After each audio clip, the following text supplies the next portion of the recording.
माँ और बीवी की लड़ाई में क्या करना चाहिए? Sensitive matter, very very sensitive, इंतहाई हसास मसला है। तो बहुत आसान तरीका है, सब में माँ को सच्चा कर दो, अकेले में बीवी के सामने हाथ बांधने पड़े ना तो बांध लेना, कहना मेरी बेगम वो मेरी दुनिया भी है, मेरी आखिरत भी है। अल्लाह के लिए खामोश हो जाओ, अल्लाह के लिए चुप हो जाओ। मैं ये नहीं कह रहा बीवी के हक खाओ, मैं ये नहीं कह रहा कि बीवी के हक दबाओ, उसे कहो नहीं तू मेरे पाँव की जूती है, जा इनकी खिदमत कर। नहीं, माँ बाप की असल खिदमत मेरी जिम्मेदारी है। मेरी घरवाली करती है तो उसकी शाबाश, नहीं करती तो जिम्मेदारी मेरी है। वरना मैंने ऐसे जालिमों को भी देखा है जो माँ बाप की खामखा की दिलजोई की खातिर बीवी को मारते हैं, और ऐसे हक खाने वालों को भी देखा है जो बीवी के ऊपर खामखा से जुल्म तो छोड़ो, अपनी बीवी के कहने की खातिर अपनी माँ को रुलाते हैं। भाई ये बराबर का मामला रखोगे। बहन और भाई का असल ताल्लुक तो शादी के बाद होता है। शादी के बाद बहन देखती है अब मेरे साथ मेरे भाई का रवैया कैसा है। पहले क्या है, पहले तो इसको पूछने वाले कोई नहीं है। इसने बहन से कपड़े इस्त्री कराने हैं तो उसे गिफ्ट लेकर देना है ना। अब तो कपड़े इस्त्री वाली आ गई है, अब तो इसको देखेंगे कि बहन के साथ ताल्लुक क्या है। तो भाई माँ बाप के बात मैंने शुरू की थी, तो ये भी माँ बाप हैं आपके, आपने कैसा बिहेवियर रखना है आपने यहाँ देखना है। और माँ बाप अगर दुनिया से चले गए, खुदा की कसम घर कब्रिस्तान हो जाते हैं। मेरे अम्मी और अब्बू इस धरती पे नहीं है, दुआ फरमाए अल्लाह उनकी कब्रों पे करोड़ों अरबों रहमतें नाज़िल फरमाए। तुम लोग खुशकिस्मत हो, तुम्हें माँ बाप से घर में मुलाकात होती है। मैं अपनी अम्मी अब्बू से मुलाकात के लिए कब्रिस्तान जाता हूँ। ये खुशकिस्मती है उस बंदे की जिसको घर में माँ बाप मिल जाए। मेरे दोस्तों, रब्बे करीम ने फरमाया इम्मा यबलुगन्ना इंदकल किबर अहदुहुमा औ किलाहुमा फला तकुल लहुमा उफ़्फ़िन वला तनहरहुमा वकुल लहुमा कौलन करीमा। का माँ बाप दोनों यौन में एक बुढ़ापे को पहुँच जाएं, उनके सामने उफ़ न कहना। उफ़ का मतलब लोग समझते हैं उफ़ मैं थक गया हूँ, ये न कहो, ये मुराद नहीं है।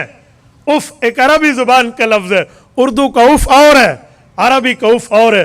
उफ़्फ़िन लकुम वलिमा ताबुदून मिन दूनिल्लाह कुरान ने इस्तेमाल किया है। हज़रत इब्राहीम अलैहिस्सलाम ने मुशरिकीन और बुत परस्तों को फरमाया था मैं तुमसे और तुम्हारे बुतों से बेजार हो रहा हूँ, मेरा तुम और तुम्हारे बुतों पर तवर्रा है, मैं इससे हट रहा हूँ। यह है उफ़। क्या मतलब? माँ बाप को यूँ न कहना अम्मी तू जान, अब्बू तू जान, मैं तुमसे हट रहा हूँ। यह है वला तकुल लहुमा उफ़। माँ बाप को उफ़ न कहना। क्या कहना? वकुल लहुमा कौलन करीमा। कौलन करीमा वो बात करना जो रियायत वाली हो। आप लेने गए हैं, मसलन ये बोल टीवी का लोगो है, हाँ जी कितने का है जी? है तो 500 रुपए का, लेकिन आपके लिए 300 है। 300 उसने क्यों दिया? हक बनता तो नहीं है, उसने आपकी शख्सियत देख के आपके साथ कंसेशन और रियायत की है, तो इसे कहते हैं करीम, करम, रियायत।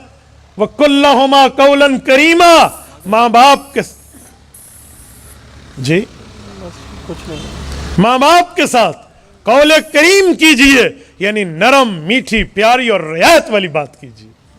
तो मेरे दोस्तों, मैं बात का खुलासा और समरी पेश करके बात को ठिकाने लगाने लगा हूँ। माँ बाप की इस दुनिया में भी कदर करो तो आखिरत में माँ बाप की वजह से रब के फरिश्ते आपकी कदर करेंगे। बस इज़्ज़तों के ताज पहनाए जाएंगे, खुदा की कसम इज़्ज़तों के ताज पहनाए जाएंगे। और माँ बाप की कदर में, माँ बाप की इज़्ज़त में, माँ बाप के साथ हुस्न सलूक में जो अल्लाह की नेमतें आपके ऊपर मुतवज्जे होंगी, वो नवाफिल पढ़ पढ़ के कमर टेढ़ी कर लो भी मुतवज्जे नहीं होगी। मैं फ़राइज़ की बात नहीं कर रहा, वो तो फ़र्ज़ है, वो तो पढ़ने पड़ेंगे। मैं नवाफिल की बात कर रहा हूँ। इस हद तक उलमा ने लिखा है कि अगर अम्मी अब्बा कह देना कि जमात से नमाज न पढ़, आज मेरा काम है यहाँ बैठ, तो नमाज घर में पढ़ ले, माँ बाप का कहना मान। हाँ, अगर माँ बाप नमाज ही से रोक दे तो फिर नमाज पढ़नी पड़ेगी, क्योंकि शरीयत का हुक्म है। लेकिन जमात किसी वजह से माँ बाप ने छोड़ने की बात की है तो माँ बाप का कहना मान। माँ बाप होते हैं।